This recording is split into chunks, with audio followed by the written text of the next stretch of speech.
apple pie, the most American thing there is, and yet older by far than America itself. Tonight, spiced orchard apples, folded into a flaky double crust and baked slow until the filling sighs and bubbles gold beneath a lid of pastry in a kitchen lit by a single candle. There is a saying, as American as apple pie, and yet the apple is not American at all.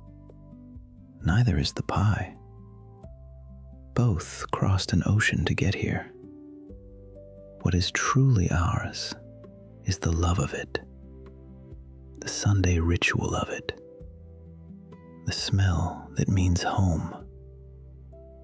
Tonight, we keep that ritual whole, only gentler. A gluten-free crust, a dairy-free butter, but the same cold hands, the same patient oven, the same golden pie at the end. 4 servings, 30 minutes to prepare, and 50 to bake.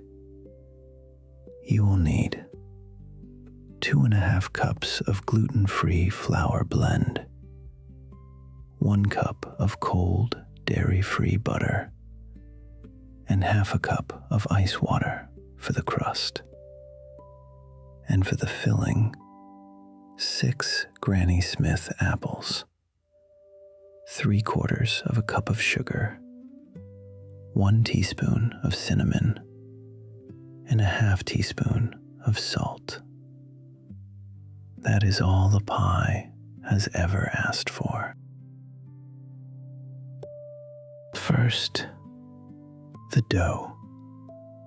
Cut 1 cup of cold dairy-free butter into 2.5 cups of gluten-free flour, working it with your fingers until the mixture turns to coarse, sandy crumbs. Then, drizzle in the ice water, 1/2 cup, just until it holds. Do not overwork it. Press it gently into 2 flat discs and let them rest cold. Let the dough chill. This is the secret of every flaky crust. Cold butter, cold dough, cold hands.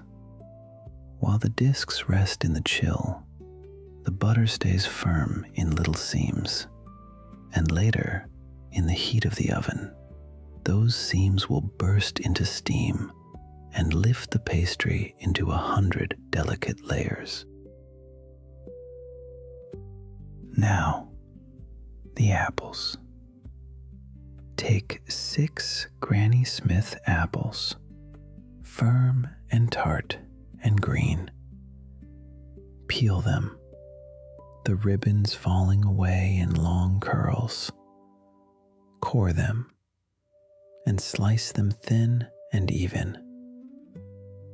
Tart apples are the right choice here. They hold their shape through the long bake and balance all that sugar to come. Then, the spice. Tumble the apple slices into a bowl and scatter over them 3/4 of a cup of sugar and 1 teaspoon of cinnamon. Turn them gently with your hands until every slice is glossed.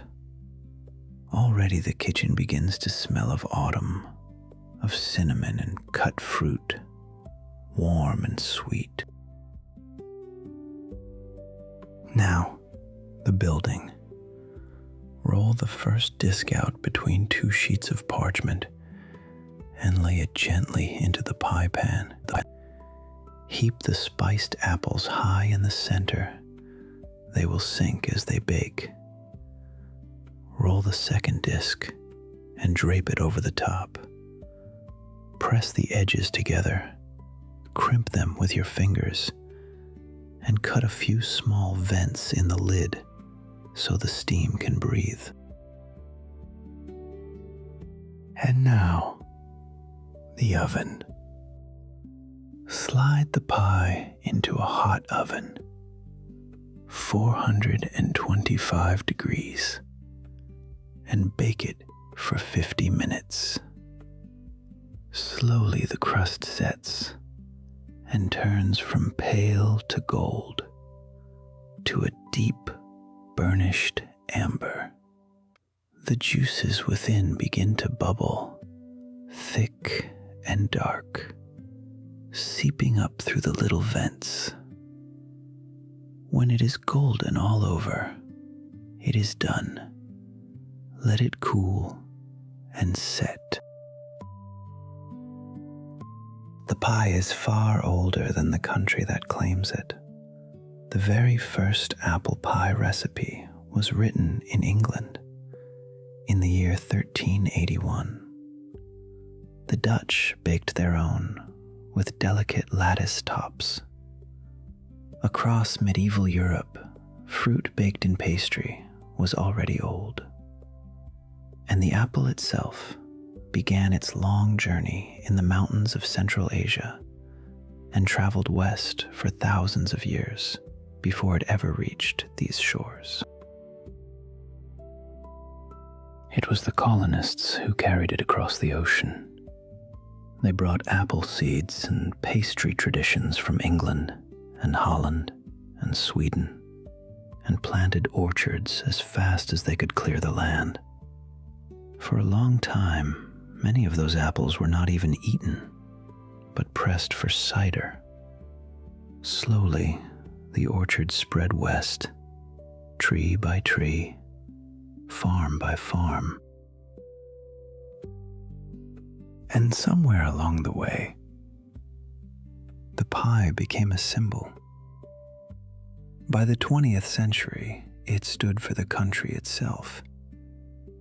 Soldiers far from home were said to be fighting for mom and apple pie.